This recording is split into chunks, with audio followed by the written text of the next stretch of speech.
Bonjour chers bien-aimés, chers amis, frères et sœurs. On est heureux de se retrouver ensemble pour passer un moment autour de la sainte parole de Dieu.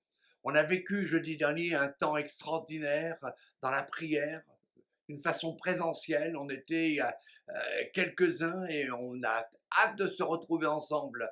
Mais pour l'instant, eh bien, on va passer un temps autour de la parole de Dieu avec le message que Dieu a mis sur le cœur du pasteur Mathias.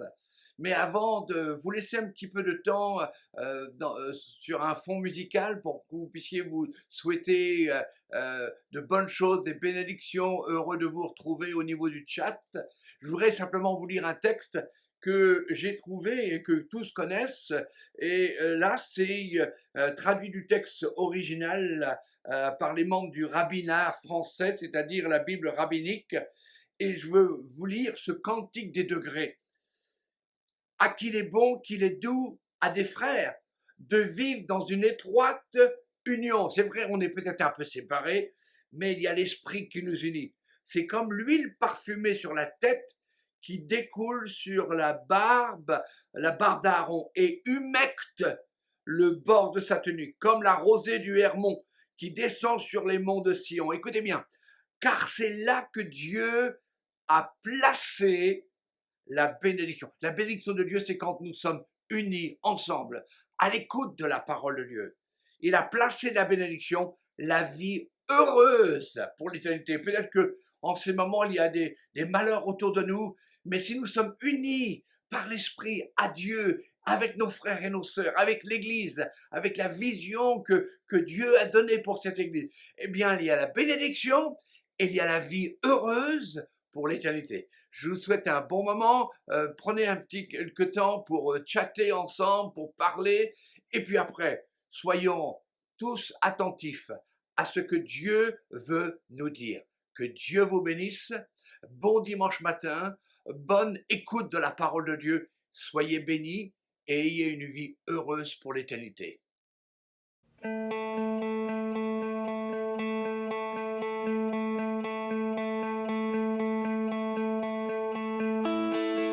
Notre monde est en déclin, mais Père, tu as un plan divin. En voyant l'orgueil des humains, tu as choisi de tendre ta main. Tu as aimé, tu as donné le plus grand des sacrifices, et tu as donné ton Fils. Personne n'a jamais vu autant d'amour pour les pécheurs que nous sommes.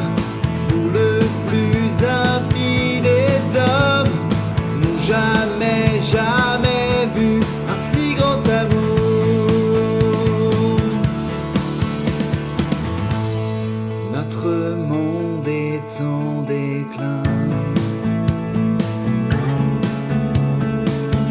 mais Père, tu as un plan divin, le racheter. En voyant l'orgueil des humains, tu as choisi de tendre ta main. Oui, tu as aimé, tu as donné le plus grand des sacrifices, car tu as donné ton Fils. Personne n'a jamais vu autant d'amour pour les pécheurs que nous sommes, pour le plus impie des hommes. Jamais vu un si grand amour.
Bonjour à tous, je suis très content de vous retrouver dans ce culte en ligne sur la chaîne YouTube de l'Église Vie et Foi. J'espère que vous allez tous bien. On espère pouvoir se réunir tous ensemble bientôt le dimanche. Encore un peu de patience et je vous encourage à continuer à prier pour que les conditions soient favorables. Je voudrais sans plus tarder partager avec vous le message que j'ai vraiment eu à cœur. Et ce message s'appelle « Respectez vos distances ». Vous savez très bien comme moi que Dieu ne parle pas uniquement à travers la Bible et les dons de prophétie, de connaissances, même si c'est très important. Dieu parle également à travers les circonstances de la vie, la nature. Et en parlant de nature, je vous encourage, si vous ne l'avez pas encore fait, à écouter le Gardons de contact de mardi dernier d'Alexis qui nous parle de la nature et de ses grands talents de dessinateur. C'est une spéciale dédicace pour lui. Et le Seigneur m'a parlé il y a quelques semaines à travers une image alors que j'étais au travail. J'étais entre deux cours de sport, j'attendais ma deuxième classe qui arrivait le matin et mes yeux se sont fixés, j'étais dans une grande piscine et mes yeux se sont fixés sur une image. Je voudrais vous la partager maintenant. Voilà, vous pouvez voir ces écritures, donc ce sont des grandes bandes qui sont collées au sol, on le connaît depuis quelques mois dans les magasins, dans tous les lieux recevant du public pour respecter vos distances. Et le Seigneur m'a vraiment parlé à ce moment-là. C'est comme si le Saint-Esprit me disait en tant que chrétien, nous devons respecter nos distances.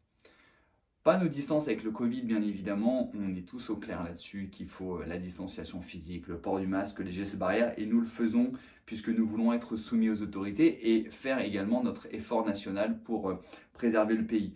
Là, on parle plutôt de distance avec le monde.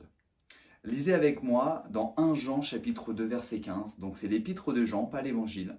1 Jean chapitre 2 verset 15, il nous est dit « N'aimez pas le monde, ni rien de ce qui fait partie du monde. Si quelqu'un aime le monde, l'amour pour le Père n'est pas en lui. » Vous savez, le monde, il est symbolisé par le péché. Le monde, nous croyons que le monde est dirigé malheureusement par le diable, par l'ennemi, par les puissances des ténèbres. Et le monde est rempli de péchés et de toutes les attitudes qui en découlent.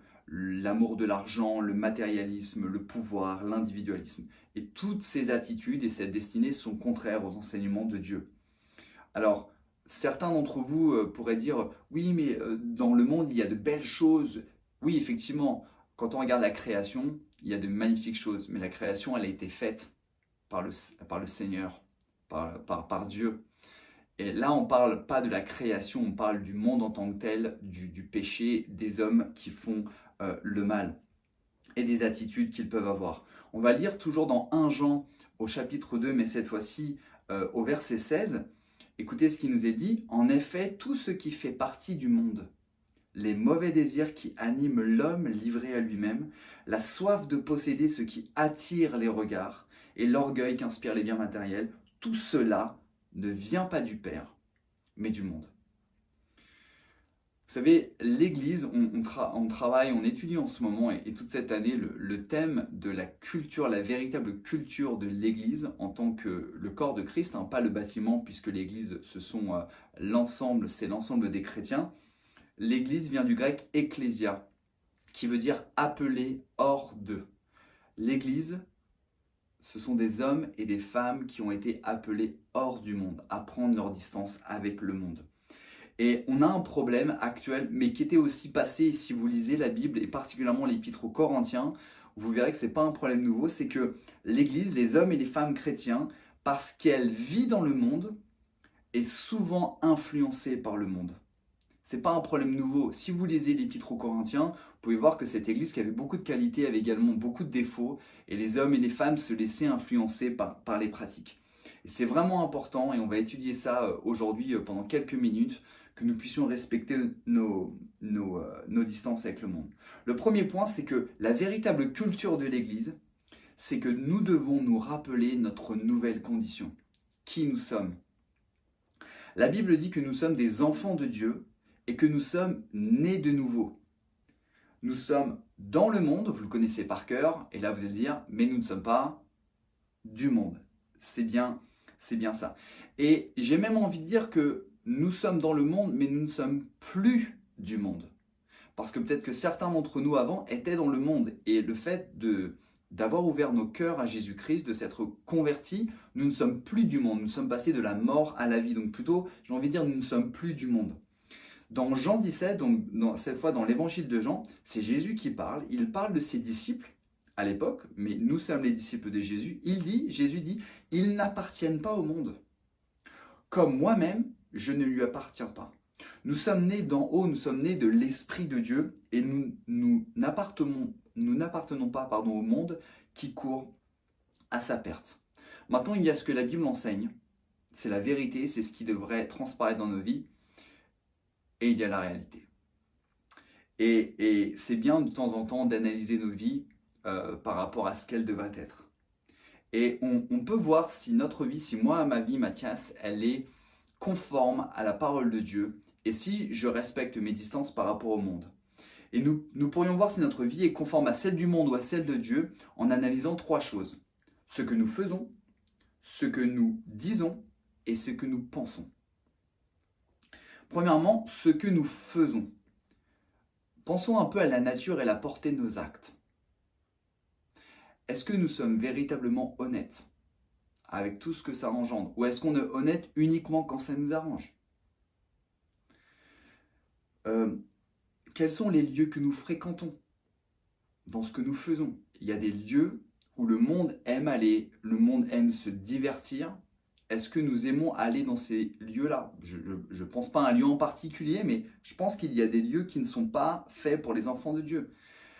Pensons aux programmes que nous regardons à la télé. Est-ce que nous regardons les mêmes programmes que le monde, qui est rempli de péchés? Est-ce que nous approuvons les mêmes choses à la télévision, sur les réseaux sociaux que le monde? Ce que nous faisons, maintenant ce que nous disons. Est-ce que de notre bouche sortent les mêmes critiques que celles du monde? Vous savez, aujourd'hui, le sport national, c'est critiquer, j'allais dire baver sur la personne, c'est un peu vulgaire, pardon, c'est critiquer, mais même, oui, baver sur la personne, sur un collègue, sur la famille, sur les gens, sur le gouvernement, c'est le sport national, hein. Le gouvernement, il fait pas ci, le gouvernement, il fait pas ça, c'est très facile, hein. Nous, on est dans notre canapé bien assis. Est-ce que de notre bouche sort la même critique? Est-ce que de notre bouche sortent les mêmes mots vulgaires que les gens du monde? Il n'y a pas de petits gros mots ou de gros mots, il y a juste une question de qu'est-ce que tu prononces, qu'est-ce que tu dis. Est-ce que nous sommes pessimistes comme les gens autour de nous? C'est vraiment important. Est-ce que dans ce que nous disons, nous ressemblons au monde? Une troisième chose, est-ce que dans ce que nous pensons, nous ressemblons au monde? Et ça, c'est très dangereux parce que quand tu penses quelque chose, quand je pense quelque chose, personne ne le voit, sauf Dieu. Et ça, c'est très dangereux. Est-ce que nous méprisons? Est-ce que nous méprisons les gens? Parce que quand on méprise quelqu'un, dans notre cœur, personne ne le voit, mais on pêche envers Dieu. Est-ce que nous avons des doutes? Est-ce que nous avons des angoisses par rapport à notre vie, par rapport à ce contexte comme le monde? Est-ce que nos projets sont basés sur il m'en faut plus, il me faut plus d'argent, il me faut plus de vacances? Est-ce que notre attitude et nos pensées sont basées sur la convoitise? Maintenant, vous voyez qu'en analysant un peu ce que nous faisons, ce que nous pensons, ce que nous disons, on peut faire un petit peu un bilan sur notre vie pour voir si nous respectons nos distances par rapport au monde. Et des fois, ça fait un peu peur et ça fait du bien de le faire, moi le premier.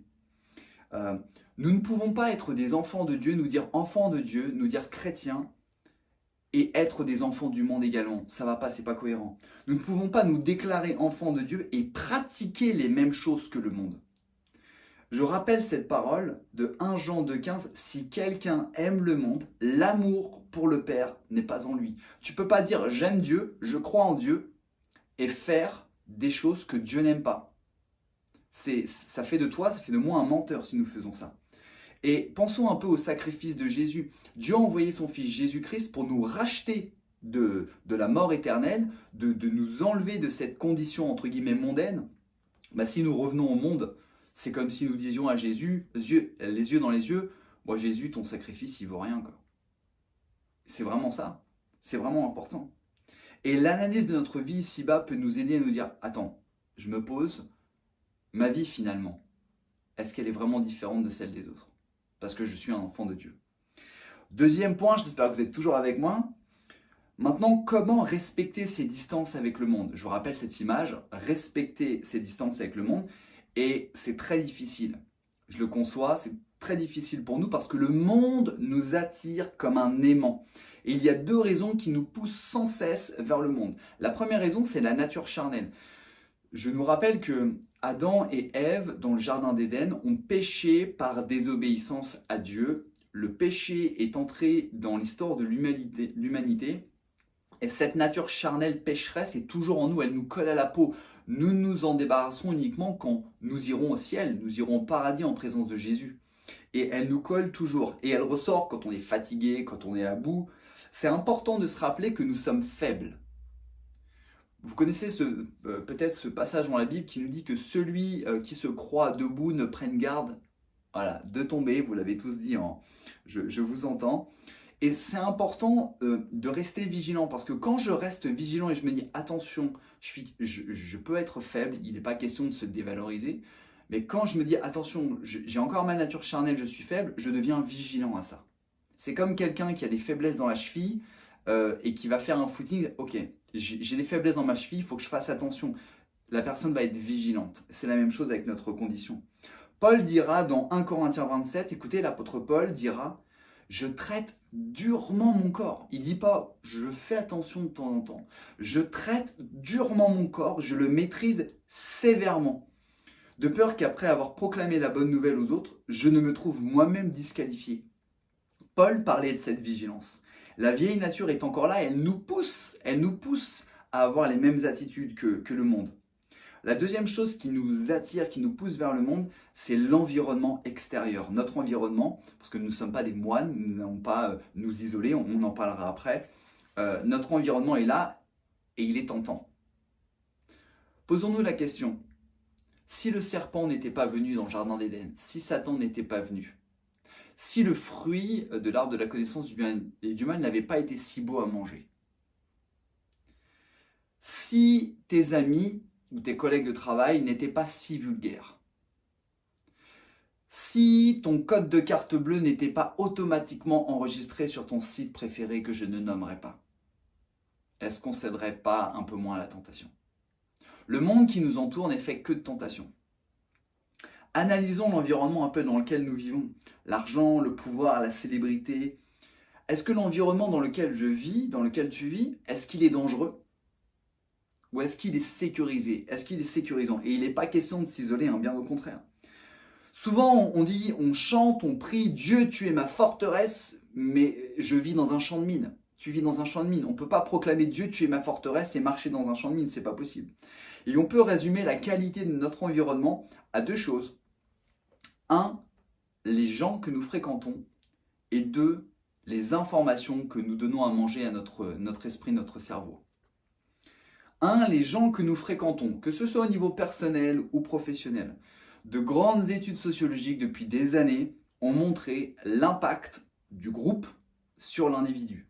Il n'y a pas besoin d'avoir un bac plus 15 pour savoir ça. On sait qu'en groupe, on est poussé à faire de bonnes choses quand le groupe nous tire vers le haut, ou de mauvaises choses quand le groupe nous tire vers le bas. D'ailleurs, maintenant, de plus en plus, dans les entretiens de recrutement, il y a ce qu'on appelle des entretiens de groupe pour voir le comportement d'une personne en groupe. Pourquoi croyez-vous que Jésus-Christ, que la Bible encourage les chrétiens à se rassembler? Parce que des personnes bien avisées, bien cultivées et remplies d'esprit entre elles se tirent vers le haut. C'est la raison pour laquelle c'est important de se rassembler quand nous le pouvons. Ça, c'est la première chose. Les gens que je fréquente, même si j'ai beaucoup d'affection, est-ce que les gens que tu fréquentes te tirent vers le haut ou te tirent vers le bas? Je pense que tu as la réponse. Hein. Moi, j'ai la réponse, en tout cas pour ma vie. Et deuxième élément, les informations que nous donnons à notre esprit. Nous pouvons choisir, dans notre environnement, les informations que nous donnons. Les programmes que nous regardons à la télé, les médias, les réseaux sociaux, les sites internet, les lectures, parce que certains encore lisent, ça existe encore aujourd'hui. De quoi nous nourrissons-nous? De quoi est-ce que moi, Mathias, je nourris mon esprit? Est-ce que par ma nourriture, entre guillemets, informationnelle, je garde mes distances avec le monde ou alors je plonge les deux pieds dedans dans le monde? Si je suis plus sur Facebook ou sur Netflix que sur ma Bible ou dans la prière, est-ce que je vais nourrir mon esprit et garder mes distances avec le monde? Alors, il n'est pas question de ne plus regarder la télé. Hein. Moi, le premier, je regarde des séries des fois, rarement, mais des fois je vais sur les réseaux, il n'est pas question d'être extrême. Posons-nous la question. Si je me nourris plus de programmes télé, de sites internet, de tout ce qu'on veut, même de jardinage, de ce que vous voulez, mais que je ne me nourris pas des bonnes choses, qu'est-ce qui va influencer mon esprit? Est-ce que je vais vraiment garder mes distances avec le monde? Vous savez, on parle le mot anglais de junk food, la malbouffe, et bien souvent quand on regarde les informations que nous prenons, nous chrétiens, est-ce qu'elles ressemblent vraiment à un repas équilibré? Est-ce qu'on mange nos 5 fruits et légumes par jour? Moi personnellement non, mais j'y arrive pas, mais est-ce qu'on mange nos 5 fruits et légumes par jour? C'est comme dire devant le Seigneur, Seigneur, je veux avoir un régime sain et puis manger des burgers tous les jours, quoi. C'est un petit peu ce qui se passe. Nous devons garder nos distances avec le monde dans notre environnement qui est si tentant. On doit faire attention et faire preuve de vigilance. Donc 2 choses, la nature charnelle qui nous pousse et l'environnement qui est tentant.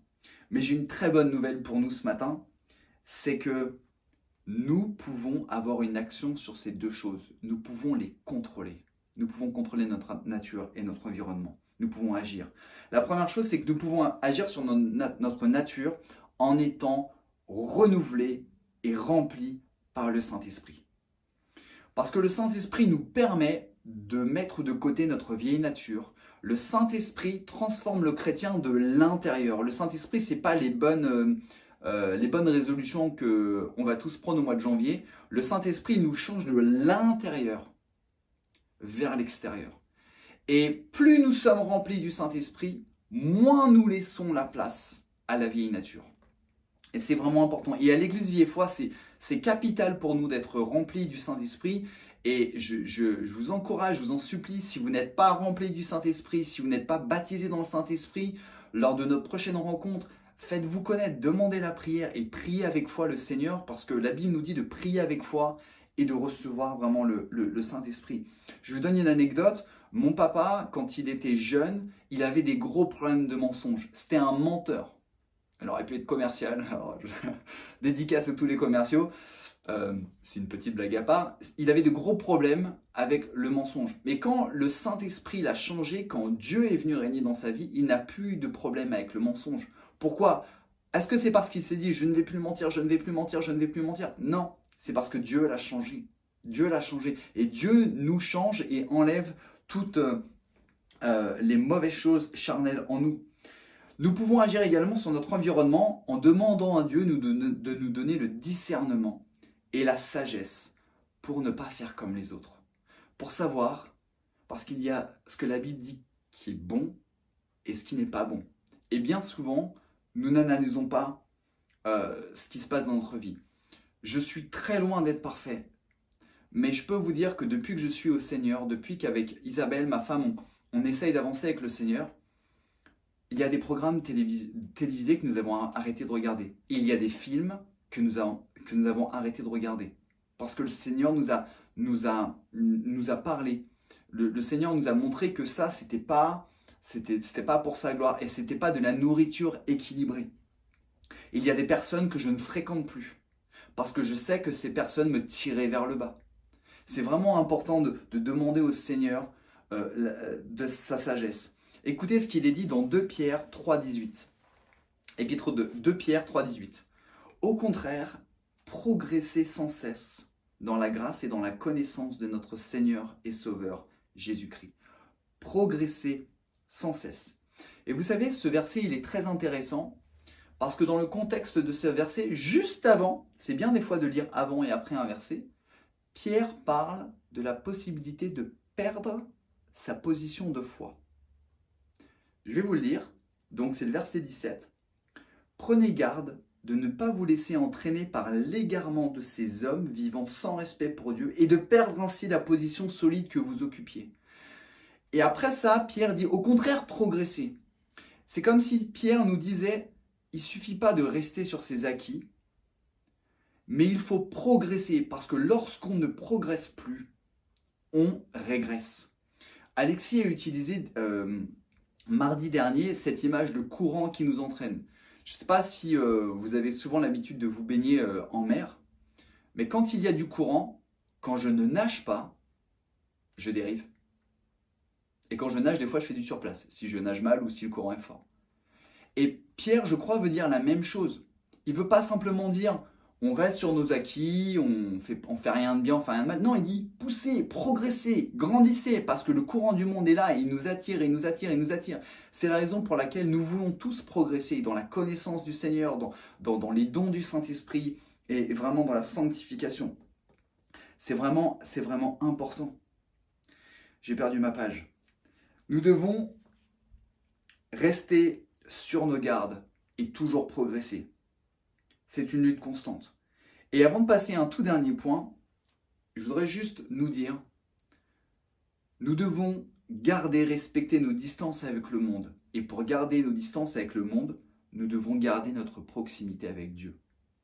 Ça pourrait faire l'objet d'un message, donc je ne vais pas le développer, mais on ne peut pas rester loin du monde sans rester proche de Dieu. Parce qu'à un moment donné, le monde, le péché, la convoitise, l'individualisme, le matérialisme va nous attirer. Et nous devons, par la prière, par les rassemblements de l'Église, par la lecture de la Bible, par la louange, rester proche de Dieu. Dernier point, et je terminerai après ce partage, le nécessaire besoin d'équilibre pour ne pas tomber dans l'excès. Ça, c'est très important. La parole de Dieu nous demande d'avoir une vie équilibrée. Vous savez, on dit, en tant que chrétiens, nous sommes dans le monde, mais nous ne sommes pas du monde. Nous devons faire attention à ne pas céder en tentation, céder à la tentation avec le monde, ce qui nous entoure. Mais pour autant, nous ne devons pas devenir des sectaires, ou des pharisiens, ou des moines. Écoutez ce que la parole de Dieu dit dans Jean 17, 15. Jésus parle. Et il prie Dieu, « Je ne te demande pas de les retirer du monde, mais de les préserver du diable. » Je ne te demande pas de les retirer du monde, mais de les préserver du diable. Nous devons respecter nos distances avec le monde en restant dans le monde. Pourquoi ? Parce que notre mission à tous, c'est de partager l'évangile, la bonne nouvelle de Jésus. Comment voulons-nous partager la bonne nouvelle de Jésus si nous nous coupons du monde ? Et vous noterez dans l'histoire de la foi, malheureusement, que l'interprétation des hommes et des femmes de la parole de Dieu a donné beaucoup d'excès et de dérives sur des hommes, des femmes qui se sont coupés du monde, sur des hommes et des femmes qui se sont infligés de la torture pour ressembler au Christ, toutes sortes de dérives. Attention, faisons attention aux excès. Ce n'est pas parce que nous devons vivre une vie différente du monde que nous devons nous couper du monde. Je ne sais pas si vous suivez bien, c'est très important. Nous devons témoigner, être au contact des gens sans nous laisser influencer. C'est à nous d'influencer les gens, c'est à nous de bénir les gens, c'est à nous de partager, c'est à nous d'aimer les gens, de les amener à s'ouvrir à Dieu. Et le meilleur exemple pour cela, c'est quoi ? C'est Jésus-Christ. La Bible nous dit que Jésus allait avec les gens de mauvaise vie. C'est quoi les gens de mauvaise vie ? Aujourd'hui, pensons aujourd'hui, c'est quoi les gens de mauvaise vie aujourd'hui ? Jésus était avec les prostituées, Jésus peut-être était avec les brigands. Essayons de faire une projection. Si Jésus avait vécu en 2020, où aurait-il prêché ? Vous pensez qu'il aurait prêché dans les grandes cathédrales ? Peut-être qu'il y serait passé, je ne sais pas. Mais à mon avis, il aurait été dans les rues, dans les cités, proche des bars, proche des discothèques, à discuter avec les prostituées. Peut-être certains sont choqués, mais lisez la parole de Dieu. Jésus, parce qu'il était fort, parce qu'il était rempli du Saint-Esprit, parce qu'il savait garder ses distances avec le monde, il était pleinement puissant là où Dieu l'avait mis. Et c'est important pour nous, chrétiens évangéliques, de partager l'évangile, ne pas l'imposer, parce que Dieu est le créateur du libre arbitre, mais de partager l'évangile au plus près des gens qui l'ont besoin, en gardant nos distances. Nous ne devons pas être sectaires, nous ne devons pas nous laisser influencer. La Bible nous dit d'être équilibrés. Et je voudrais conclure maintenant ce partage. Nous devons garder nos distances avec le monde. Ce message, je crois qu'on pourrait le prêcher tous les ans. Je crois qu'on pourrait même le prêcher tous les mois.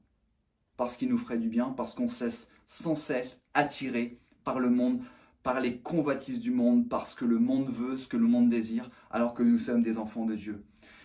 Je partage un dernier verset avec vous dans Matthieu 26. Matthieu 26, verset 41. Veillez et priez pour ne pas céder à la tentation. Veillez et priez pour ne pas céder à la tentation. L'esprit de l'homme est plein de bonne volonté, mais la nature humaine est bien faible. Je crois que c'est important pour nous, croyants, de veiller, d'être vigilants, de prier pour que Dieu nous montre les domaines dans notre vie où on s'est mélangé avec le monde et où on doit demander pardon à Dieu, on doit revenir vers lui de tout notre cœur. On doit vraiment veiller, prier pour être vigilant, parce que plus on sera loin du monde, plus nous pourrons être près de Dieu. Plus nous sommes proches du monde, plus nous sommes loin de Dieu. Alors, nous vivons peut-être un moment difficile en ce moment pour certains d'entre nous avec le Covid, l'isolement. Mais dans ce moment de faiblesse, comme je disais avant qu'on se sépare au mois de novembre, c'est peut-être une période de désert où Dieu nous éprouve. Et quand Dieu nous éprouve, il nous entraîne. Le Seigneur veut peut-être voir ce que nous valons vraiment. Vous savez, les rassemblements d'église, c'est une des meilleures choses qui soit. Mais c'est pas ça qui va nous sauver. Ce qui nous sauve, c'est la foi en Dieu. Ce qui nous sauve, c'est la relation avec Dieu. Et j'ai envie de dire, les rassemblements d'église, c'est la cerise sur le gâteau. Et Dieu, je crois, pendant ces temps de confinement, de crise, veut vraiment voir ce que son église, entre guillemets, elle a dans le ventre. Et je pense que c'est important que chacun d'entre nous, on puisse se tourner vers Dieu et dire, Seigneur, aide-moi vraiment à garder mes distances pour montrer à mon entourage que je suis un enfant de Dieu et que je ne fais pas les mêmes choses. Pas parce que j'ai des interdits, parce que je suis convaincu que je dois plaire à Dieu et que Dieu me demande d'avoir une vie qui l'honore sur cette terre. Rappelons-nous que nous sommes enfants de Dieu et nous ne sommes pas enfants du monde. Nous sommes dans le monde, mais nous ne sommes pas du monde. Je vous rappelle, l'Église, vous, moi, tous ceux qui écoutent cette vidéo et qui se reconnaissent comme enfants de Dieu, Église veut dire appelé hors d'eux. Voilà, j'espère que vous avez été encouragés par ce message. Je voudrais prier avec vous. Et si vous avez la possibilité où vous êtes, que vous soyez avec vos enfants ou peut-être seul chez vous, je voudrais vous amener à prier avec moi. Je voudrais faire une prière maintenant. Seigneur mon Dieu, merci encore pour ce temps de partage, même si je ne vois pas les gens, mes frères et sœurs, les amis qui sont avec nous. Je te prie de les bénir là où ils sont, Seigneur. Je voudrais te demander pardon en mon nom, Seigneur, pour toutes les fois où je me suis trop rapproché du monde, parce que je suis un enfant de Dieu et je veux te plaire, Seigneur, je veux t'honorer. Je te prie que tu nous aides, Seigneur, à avoir ce discernement, cette sagesse et surtout être rempli de l'Esprit de Dieu pour garder, pour conserver nos distances avec le monde. Je te prie de bénir les gens qui écoutent cette vidéo. Je te prie de te révéler personnellement à eux, de fortifier leur foi. Merci, Seigneur, parce que tu es avec nous tous les jours de la vie, Seigneur Jésus. Amen. Voilà, je vous souhaite un bon dimanche. Je vous dis à très bientôt. Je vous rappelle que nous pouvons reprendre dans nos locaux les rencontres de prière du jeudi soir. Je vous encourage encore une fois à venir, à prendre du temps pour venir prier, pour venir écouter les enseignements de la Bible. Le jeudi à 19h et pour l'instant, jusqu'à nouvel ordre, nous restons en ligne le dimanche sur la chaîne YouTube. Je vous dis à très bientôt et que le Seigneur vous bénisse.